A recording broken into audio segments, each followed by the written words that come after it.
Hi, and welcome to episode 14 of the Relocating to Malta podcast. In this video, I'll be talking about family reunification, but before I start, I want to clarify that the rules I'll be discussing today do not apply to family members of an EU national living in Malta. Family reunification for EU nationals will be discussed in a future episode.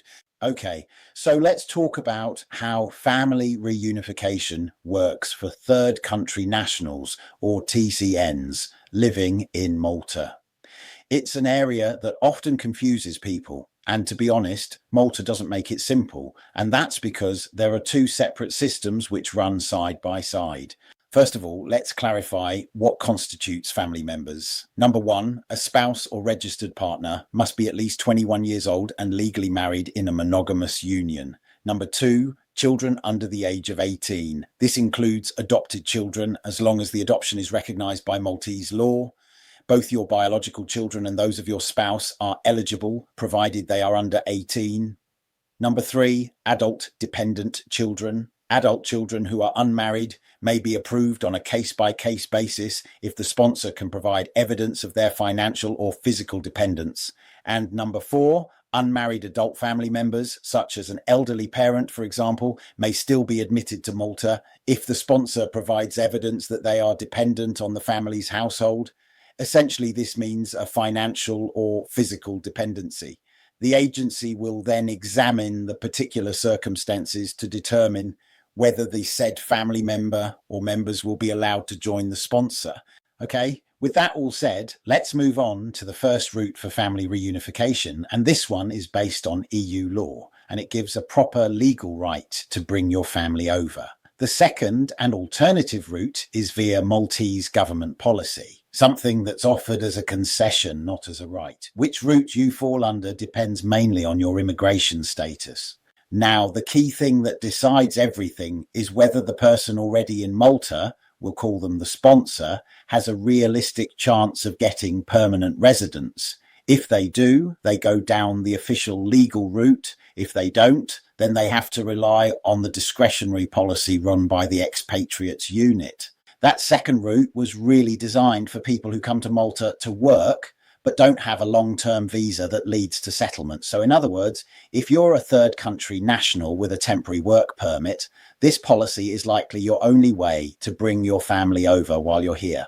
So let's look at the two routes side by side for a moment. Under the legal framework, the Family Reunification Regulations, your right comes directly from EU Directive 2003/86. It's a proper statutory right.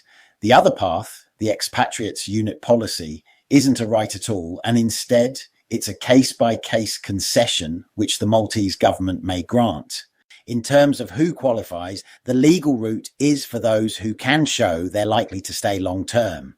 The discretionary route is for those who don't meet that bar, mainly people on short-term or renewable work permits. When it comes to money, the law expects you to earn about the national average wage plus 20% on top for each extra family member. Under the policy route, it's tied to the national median wage, which is a bit lower, but the same 20% rule applies for each dependent. As for family members working once they arrive, that's another difference.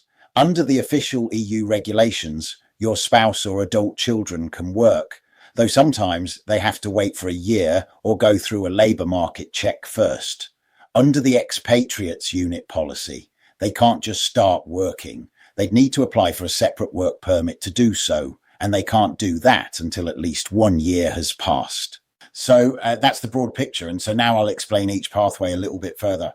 The legal route, the Family Reunification Regulations, gives a formal right to those with long-term prospects in Malta. To qualify, you need to hold a residence permit that's valid for at least a year, and you have to show that you're likely to stay and eventually qualify for permanent residence.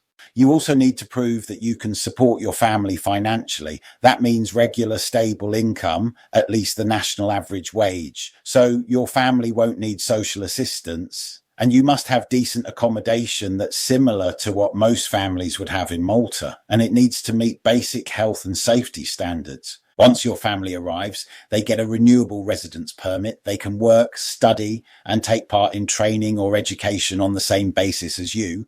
And after 5 years of living in Malta, your spouse or adult child can apply for their own independent residence permit. So they're no longer tied to your immigration status. Now let's talk about the second route, the one under the Expatriates Unit Policy. This route exists mainly for people who are legally living and working in Malta, but don't have the kind of permit that leads to permanent residence. It's a way to let them live with their family, but only under certain conditions. The sponsor, that's the person already in Malta, must have been living there legally for at least 12 months before applying. Their income has to meet the national median wage, again with an extra 20% added for each family member they want to bring over. There's also a strict rule that says the family member you're applying for can't already be in Malta when you submit the application. The only exception to that is if it's a child born in Malta. For people in highly skilled jobs, those under the Key Employee Initiative or the Specialist Employee Initiative, there's a bit more flexibility. They don't have to wait the 12 months before applying, but their income requirement is higher, €50,000 a year plus €6,000 for every extra family member after the first. One thing to be clear about is that family members who come under this policy don't have an automatic right to work. They can live with you, but if they want to take a job, they'll need to apply for a single permit to change the purpose of their stay. There's a small exception here. If they're studying at recognised institutions like the University of Malta, MCAST, that is Malta's College of Arts, Science and Technology, or ITS. So, putting it all together, what we have here is a two-track system. The dividing line is whether the sponsor has a long-term future in Malta, and if they do, they have a proper legal right to bring their family over. If they don't, it's a discretionary option, something the government allows under certain conditions, but it is not a guaranteed right. That difference has real consequences. People with the statutory right can build a stable life, knowing their family members can live, work, and eventually gain independence in Malta, while those under the discretionary system will face more limits because while their family members may live with them, they can't always work or plan for the long term in the same way. So, in summary, Malta's family reunification system creates two very different experiences depending on your immigration status. One route leads towards integration and permanence. The other offers a temporary way to live together while you're working in the country. Thanks for watching. Be sure to check out our website if you're looking for more information and resources about relocating to Malta, or if you want to book a video consultation or purchase one of our handy ebook guides. If you like this video, please like, share and subscribe, and I'll catch you in the next one. Bye for now.